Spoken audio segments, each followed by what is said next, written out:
नमस्कार दोस्तों, स्वागत है आपका मेरे चैनल स्टोरी टेलर सीपी पे, जहां आपको मिलते हैं ऑडियो बुक्स, नॉवेल से, कॉमिक्स से और स्टोरीज से। मैं ऐसे कंटेंट लाता रहता हूं। अगर आपको ऐसे कंटेंट पसंद है तो प्लीज वीडियोस को लाइक करें और चैनल को सब्सक्राइब करें। उम्मीद करता हूं आप लोग खुश होंगे, मजे में होंगे। इसी नोट पे इस वीडियो को आगे बढ़ाते हैं, जहां मैं आपको आज सुनाने वाला हूँ हारजीत नॉवल का पार्ट 13। इसके बाकी के 12 पार्ट्स आपको ऊपर आई बटन के लिंक से मिल जाएंगे। तो चलिए दोस्तों, ज्यादा देरी ना करते हुए शुरू करते हैं हारजीत नॉवल का पार्ट 13। मैं उससे डरा नहीं हुआ, डोगरा तनिक दिलेरी से बोला। मैं उससे बाखूबी निपट सकता हूँ, मैं उसे मक्खी की तरह मसल सकता हूँ, लेकिन मुझे उसको तलाश करने के लिए कंपनी की मदद चाहिए। हाँ, सुलेमान बड़ी संजीदगी से सहमति में सिर हिलाता हुआ बोला। तुम्हें एक ऐसे मामले में कंपनी की मदद चाहिए जो पहले तुम्हारा जाती मामला था, लेकिन जो कंपनी के हेडक्वार्टर पर गोलियां बरसने की वजह बन चुका है, ठीक? सुलेमान ने ऐसी तीखी निगाह से उसे देखा कि डोगरा ने घबराकर पलकें झुका ली। बहरहाल तुम्हारे इस जाति मामले से दो चार होने के 3 तरीके मुमकिन हैं। नंबर 1, सुलेमान उसके सामने एक उंगली खड़ी करता हुआ बोला, कंपनी की जो मदद तुम चाहते हो वो तुम्हें मुहैया करा दी जाए। नंबर 2, पहली उंगली के साथ उंगली और उठी। हम तुम्हारी जाती दुश्वारी को नज़रअंदाज कर दें और तुम्हें तुम्हारे हाल पर छोड़ दें, यानी कि हम इस बात को कंपनी की दिलचस्पी के काबिल न माने कि वो आदमी तुम्हें मारता है या तुम उसे मारते हो। नंबर 3, डोगरा के चेहरे के सामने सुलेमान की 3 उंगलियां लहराई। तुम्हारे इस झमेले को हम कंपनी के लिए खतरा माने और हम ही तुम्हारी छुट्टी कर दें। छुट्टी का मतलब डोगरा की समझ से बाहर नहीं था। एकाएक वो सिर से पांव तक कांप गया। एकाएक उसका गला सूखने लगा और अपनी जुबान उसे अपने मुंह में रखा चमड़े का टुकड़ा मालूम होने लगी। इन 3 तरीकों में से हर तरीके के सुलेमान आगे बढ़ा। अपने फायदे हैं, अपने नुकसान हैं। डोगरा, कंपनी ने तुम पर मेहनत की है, तुम्हें कंपनी के काबिल बनाने के लिए तुम पर पैसा खर्च किया है, वक्त खर्च किया है, एक खास तरह की ट्रेनिंग दी है।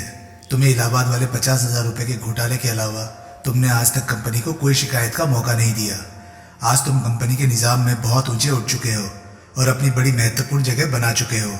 अगर हम पहला तरीका इस्तेमाल में लाएं, यानी कि जो मदद तुम कंपनी से चाहते हो वो तुम्हें मुहैया करा दे, तो एक तरह से हम अपनी वो मेहनत बचा रहे होंगे जो कि इतने सालों में हमने तुम पर की है।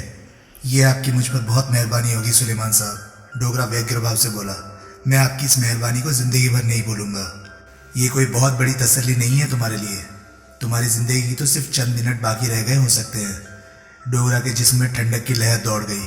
उस वातानुकूलित कमरे में उसके माथे पर पसीने की बूंदें चूचुआ आई। अगर हम दूसरा तरीका इस्तेमाल करें, सुलेमान भावीन स्वर में बोला, यानी कि हम तुम्हारी जाती दुश्वारी को नज़रअंदाज कर दें और तुम्हें तुम्हारे हाल पर छोड़ दें, तो तुम्हारी हार, जो कि तुम्हारी मौत होगी, की सूरत में नुकसान तो हमें यह हो सकता है कि कंपनी के निज़ाम में से सालों की मेहनत से तैयार किया गया भरोसे का एक आदमी कम हो सकता है, लेकिन तुम्हारी जीत की सूरत में कंपनी की निगाह में तुम्हारी कीमत बढ़ सकती है। आज की तारीख में वो खतरनाक इश्तिहारी मुजरिम सरदार सुरेंद्र सिंह सोहल अपने आप में एक ऑर्गेनाइजेशन माना जाता है। अपराध की दुनिया में वो बहुत नाम कमा चुका है। इतना नाम कमा चुका है कि एक बार खुद बखिया साहब ने ऐसा सोचा था कि उसे तलाश करके कंपनी में शामिल होने की दावत दी जाए, लेकिन फिर ये सोचकर ये ख्याल मुलतवी कर दिया था कि अभी उसके बुलंद हौसलों को थोड़ा और परख लिया जाए। ऐसे खतरनाक आदमी के खिलाफ डोगरा, अगर तुम जीत जाते हो तो ये कंपनी के लिए फख्र की बात होगी। ये इस बात की गारंटी होगी कि तुम कंपनी के हमारी उम्मीद से ज़्यादा काम के आदमी हो और बेहतर पोजीशन के हकदार हो। तुम्हारी जीत तुम्हारी तरक्की की बुनियाद बन सकता है डोगरा। तुम मेरे बराबर पहुंच सकते हो, तुम मेरे से आगे निकल सकते हो। आपसे बराबरी करने का तो मैं सपना भी नहीं देख सकता सुलेमान साहब, डोगरा बड़े विनयशील स्वर में बोला। लेकिन उस आदमी को मैं बड़ी सहूलियत से खत्म कर सकता हूँ। कंपनी से सिर्फ मुझे उसको तलाश करने के लिए मदद दरकार है। मुझे उसका अता पता मालूम हो जाए सही, फिर मैं खुद ही उसकी हस्ती मिटा दूंगा। अब तीसरे तरीके के नफे नुकसान पर आओ, सुलेमान बोला। डोगरा के दावों से वो कोई प्रभावित हुआ नहीं मालूम होता था। डोगरा, तुम्हारी इलाहाबाद की गुस्ताखी को मैंने कवर तो कर दिया था, लेकिन तुम्हारी वो हरकत आज भी मेरे मन को कचोटती है। क्या मुझे ऐसा करना चाहिए था? कंपनी के माल पर हाथ डालकर तुमने जो छिचोरापन दिखाया था, क्या उससे ये साबित नहीं होता था कि तुम कंपनी में किसी ऊंचे ओहदे पर पहुंचने के काबिल आदमी तो क्या कंपनी के काम के ही आदमी नहीं थे? क्या तुम्हारी भी तभी छुट्टी नहीं कर देनी चाहिए थी? मैंने सिर्फ एक ही गलती की थी, डोगरा गिड़गिड़ाया। लेकिन वो तुम्हारी एक गलती, जिसके लिए तुम्हें बख्शा भी जा चुका है, आज कंपनी के सामने एक बहुत बड़ा खतरा बनकर आन खड़ी हुई है। वो खतरनाक इश्तिहारी मुजरिम कंपनी के लिए खतरा बन सकता है। उसकी वजह से तुम कंपनी के लिए खतरा साबित हो सकते हो। इस लिहाज से तुम खुद ही सोचो कि तीसरे तरीके पर अमल करने पर क्या कंपनी को फायदा नहीं है? जिस शख्स से कंपनी को खतरा हो, अगर उस शख्स को खलास कर दिया जाए तो क्या वो खतरा टल नहीं जाएगा? डोगरा पत्ते की तरह कांप गया। उसके चेहरे का रंग उड़ गया। सुलेमान कुछ क्षण खामोश रहा और फिर बोला, हाँ, तो अब हमने तीनों तरीकों में से एक तरीका अख्तियार करना है। कंपनी तुम्हारी मदद करे, तुम्हें तुम्हारे हाल पर छोड़ दे या तुम्हें खलास कर दे। मेरे ख्याल से मौजूदा हालात में दूसरे तरीके का अमल करना ही मुनासिब होगा। मेरे ख्याल से अपने ज़ाती मामलात को तुम्हें खुद ही हैंडल करना चाहिए। ऐसे मामलों में कंपनी का दखल पैदा नहीं होना चाहिए। डोगरा, अगर तुम उस आदमी को खुद ही हैंडल कर सको तो अच्छा है, ना कर सको तो वापस मेरे पास आ जाना। तब हम पहले या तीसरे तरीके में से कोई एक चुन लेंगे। ओके? ओके।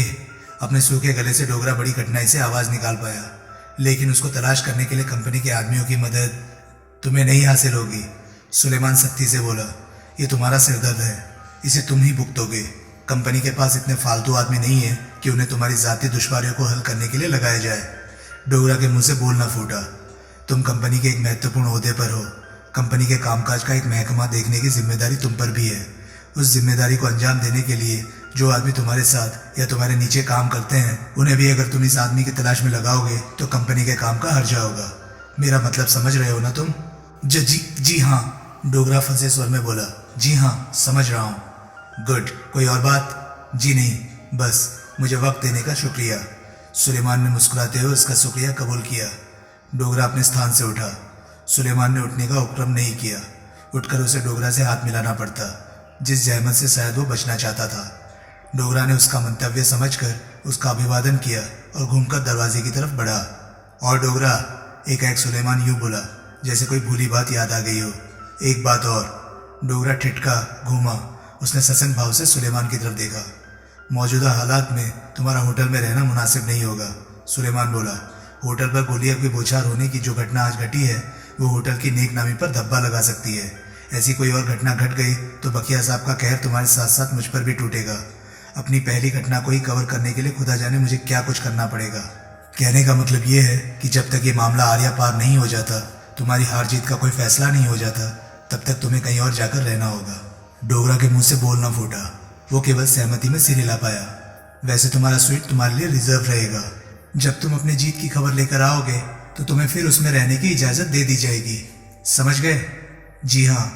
और होटल से विदा होते समय सुरंग वाला खुफिया रास्ता इस्तेमाल करना, इसमें तुम्हारी ही भलाई है। अगर कोई आदमी तुम्हारी खातिर होटल की निगरानी कर रहा होगा तो उसे मालूम नहीं हो पाएगा कि तुम होटल से कूच कर चुके हो। ओके? यस सर, सुलेमान फिर न बोला। डोगरा उसका दोबारा अभिवादन करके मन मन के कदम रखता हुआ वहां से विदा हो गया। कैसी अजीब बात थी, अपनी मुश्किलों का कोई हल ढूंढने वो वहां पर आया था और अपनी मुश्किलों को दोबाला करके वहां से लौट रहा था। चैप्टर 5। विमल नीलम के साथ अपने स्वीट में बैठा था और आधी रात होने की प्रतीक्षा कर रहा था। डोगरा के कमरे तक पहुंचने की एक बड़ी खतरनाक योजना भी बना चुका था, जिस पर अमल करने के लिए वो आधी रात होने की प्रतीक्षा कर रहा था। डोगरा जिस बालकनी पर प्रकट हुआ था, उसकी स्थिति उसे अच्छी तरह से याद थी। बाद में उसने बाहर से बालकनियां गिनकर इस बात की तस्दीक भी कर ली थी कि वो होटल के उस विंग की बाईं ओर से 8वीं बालकनी थी। बनती इमारत में से विमल ने एक बात नोट की थी कि हर बालकनी के पीछे रोशनी नहीं थी। उसने 4-5 बालकनियां ऐसी देखी थी जो अंधेरे में डूबी हुई थी और कार जलने के हंगामे बावजूद उनमें ना कोई रोशनी प्रकट हुई थी और ना कोई शख्स कमरे से निकलकर बाहर बालकनी में आया था। वैसी एक बालकनी उनकी 8वीं मंजिल पर स्थित स्वीट के एकदम नीचे थी। तब से काफी पहले विमल बाजार से एक नायलॉन की लंबी पतली लेकिन मजबूत रस्सी, एक रबड़ चढ़ा लोहे का हुक और अपने पहनने के लिए एकदम स्याह काली पोशाक खरीद लाया था। पोशाक में एक कॉटन का काला थैला भी शामिल था, जिसमें आंखों की जगह 2 छेद काटकर उसने उसे नकाब की सूरत दे दी थी। जो कुछ वो करने जा रहा था उससे नीलम बुरी तरह से त्रस्त थी, लेकिन क्योंकि वो ये भी जानती थी कि विमल अपनी हट छोड़ने वाला नहीं था, इसलिए बड़े सस्पेंस भरे वातावरण में वो एकदम खामोश बैठी थी। आधी रात के बाद विमल ने अपनी बालकनी में से बाहर झांका। नीचे से आग से स्वाह हुई कार हटाई जा चुकी थी। फायर ब्रिगेड वाले आग बुझाकर कब के जा चुके थे। पुलिस भी घटनास्थल पर आई थी और तफ्तीश की औपचारिकता पूरी करके जा चुकी थी। नीचे अब एकदम सन्नाटा था। इमारत के दोनों कोनों पर पहले उसने कुछ आदमी टहलते देखे थे, लेकिन अब वहां उनमें से 2 ही रह गए थे जो दोनों कोनों पर मौजूद थे। बाकी आदमी जा चुके थे। वे दोनों सावधानी के लिए वहां तैनात किए गए मालूम होते थे। अब रात के समय बिना मुनासिब शिनाख्त के किसी का बनती इमारत की तरफ बढ़ पाना संभव नहीं था। दूसरी मंजिल की जो बालकनी विमल का लक्ष्य थी, उसमें अभी भी अंधेरा था। होटल में मोटे तौर पर सन्नाटा ही छाया हुआ था। उसकी फालतू बत्तियां बुझाई जा चुकी थी। 5 स्टार होटल की गहमा गहमी भरी जिंदगी के एक और रोज का समापन लगभग हो चुका था। विमल ने अपनी काली पोशाक पहन ली। वो पोशाक थी काली जीन्स, काला हाईनेक का पुलोवर, काली नकाब, काली गोल कैप, काले दस्ताने और काली अंगूठे वाली जुराबें। जूते उसने नहीं पहने थे। रिवॉल्वर उसने पतलून की पिछली जेब में रख ली थी। हुक को उसने पहले ही रस्सी के साथ मजबूती से बांध लिया था। रस्सी का रंग भी काला था।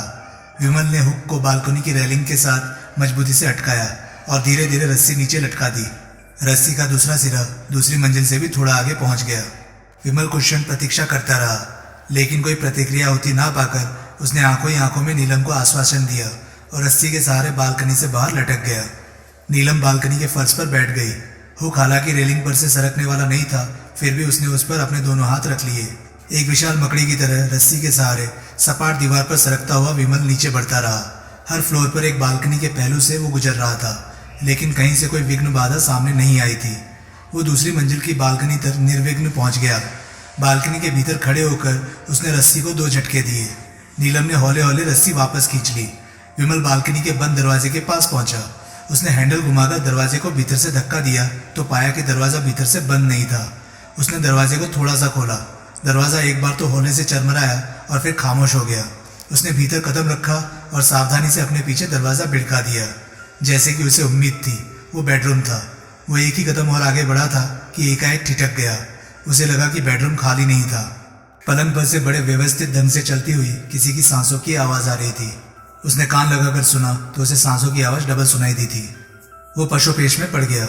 जिस स्वीट को वो खाली समझकर आया था वो खाली नहीं था। वो पहले खाली था तो अब खाली नहीं था। अब क्या करे वो? वापस लौट जाए? नहीं, वहां तक पहुंचने के बाद वापस लौटने का तो कोई तुक ही नहीं था। उसने गलियारे में झांकने का फैसला किया। वो दबे पांव बाहर के कमरे के दरवाजे की तरफ बढ़ा। अभी वो दरवाजे की चौखट तक पहुंचा ही था कि एक तरफ एकाएक बेडरूम में विशाल पलंग के दोनों पहलुओं में रखे 2 टेबल लैंपों में से एक जल पड़ा। विमल ने फुर्ती से रिवॉल्वर निकालकर हाथ में ले ली और घूमकर पलंग की तरफ देखा। एक कमर तक नंगी नौजवान लड़की पलंग पर बैठी थी और फटी फटी आंखों से उसकी तरफ देख रही थी। उसके समीप एक आदमी बड़ी चैन की नींद सोया पड़ा था। लड़की का मुंह एकाएक खुला। विमल समझ गया वो चीखने लगी थी।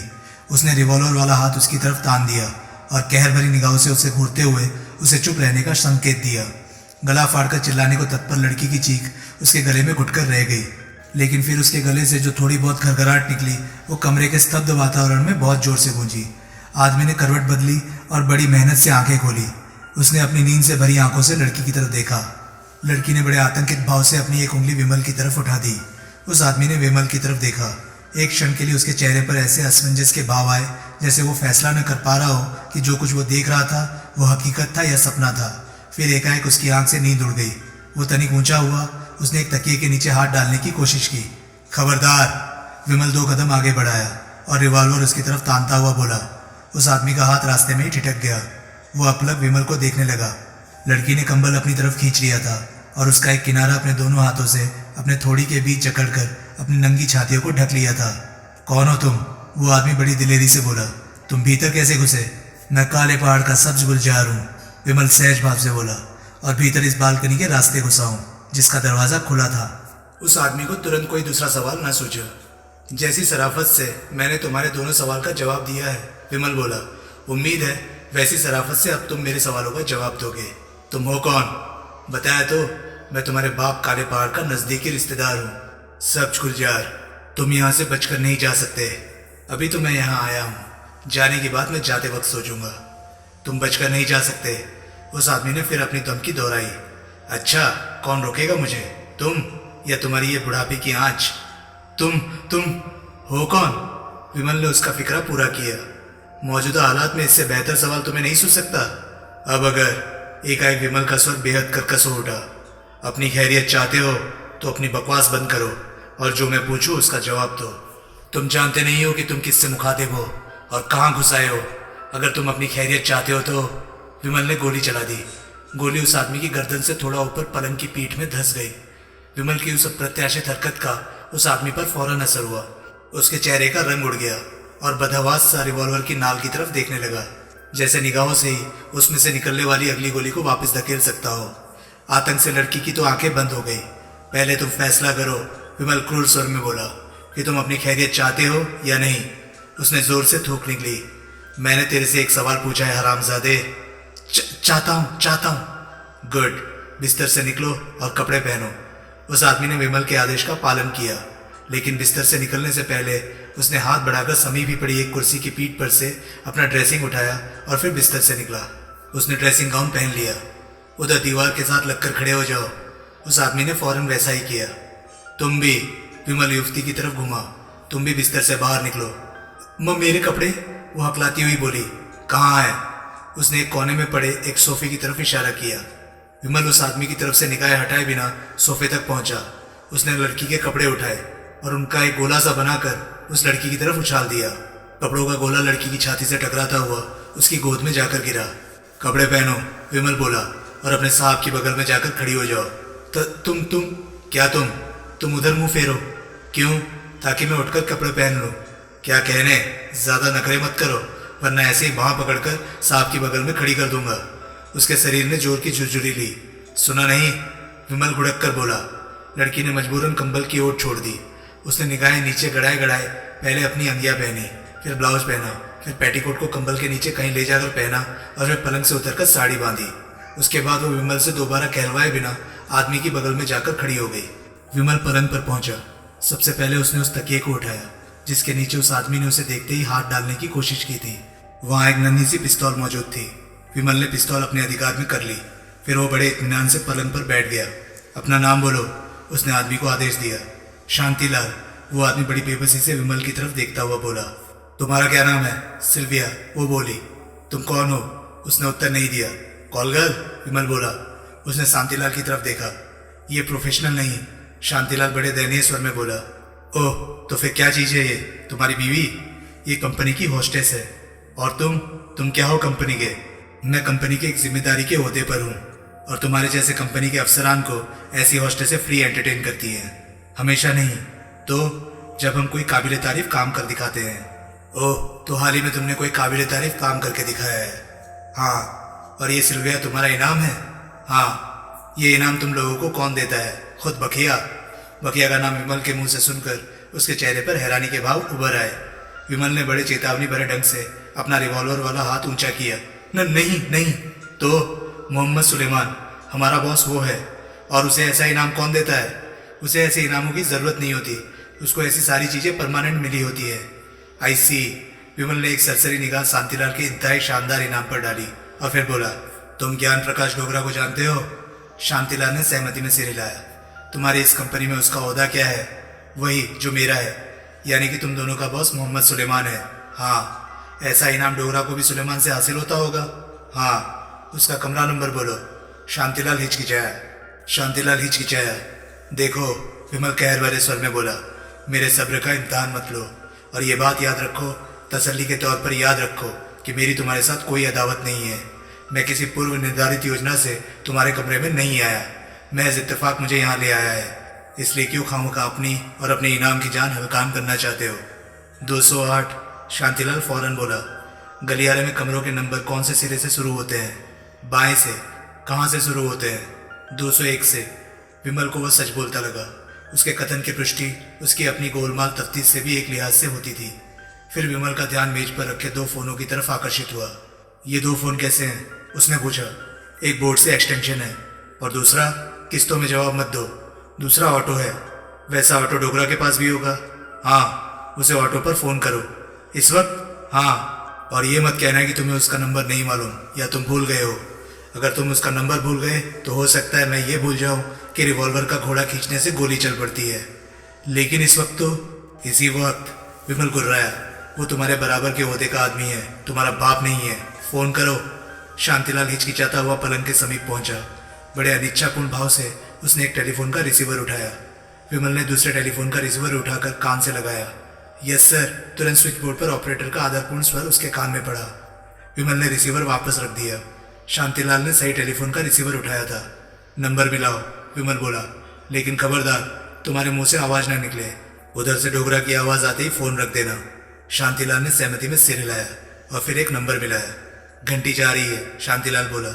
उधर से कोई फोन नहीं उठा रहा। डिस्कनेक्ट करके फिर मिलाओ।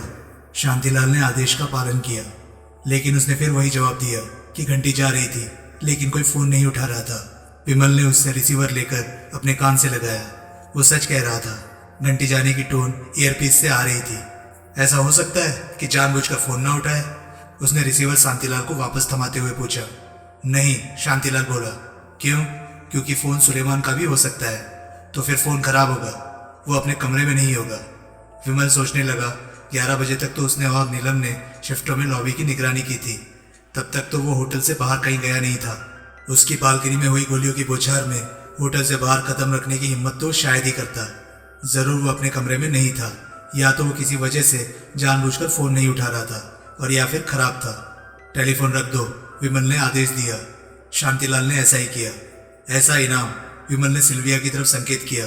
अगर डोगरा को अभी मिल जाए तो क्या उसे हैरानी होगी? क्या वो इनाम को हासिल करने से इनकार कर देगा? ऐसे शानदार इनाम को हासिल करने से इनकार कर देगा? नहीं, लेकिन बाद में वो सुलेमान साहब से मेहरबानी की वजह जरूर पूछेगा। बात की छोड़ो, अगर ये इनाम अभी उसे हासिल हो जाए तो वो क्या करेगा? वो बाज की तरह इनाम पर झपट पड़ेगा। गुड, अब रूम सर्विस को फोन करो। किस लिए?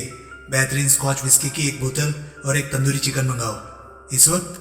क्या हुआ इस वक्त को? तुम बूढ़े आदमी हो जो आधी रात होते ही इतनी शानदार लड़की के पहलू से लगकर सो गए। तुम्हारी जगह कोई नौजवान होता, इसके साथ उसकी पलक न झपकती, तब क्या आधी रात के बाद उसका विस्की और चिकन का ऑर्डर अजीब लगता? अच्छी बात है, शांतिलाल गहरी सांस लेकर बोला। करता हूँ फोन। उसने फोन किया और निरंतर अपनी ओर से तनी रिवॉल्वर की धमकी में ऑर्डर दोहरा दिया। अब मुझे बाथरूम दिखाओ, विमल ने नया आदेश दिया। शांतिलाल ने बेडरूम की ही पिछली दीवार में बने एक बंद दरवाजे की ओर संकेत कर दिया। साथ चलो। शांतिलाल भारी कदमों से उस दरवाजे की तरफ बढ़ा। मैं अभी वापस आ रहा हूँ, विमल खा जाने वाली निगाह से लड़की को घूरता हुआ बोला। मेरे लौटने पर अगर तुम मुझे अपनी जगह से 1 इंच भी सरकी दिखाई दी तो मैं तुम्हारे इस खूबसूरत जिस्म की तिक्का बोटी एक करके चील कौवों को खिला दूंगा। सिल्विया यूं सिर से पांव तक कांपी, जैसे उसकी टिक्का बोटी एक करने को उसका काल उसके सामने ही खड़ा हो।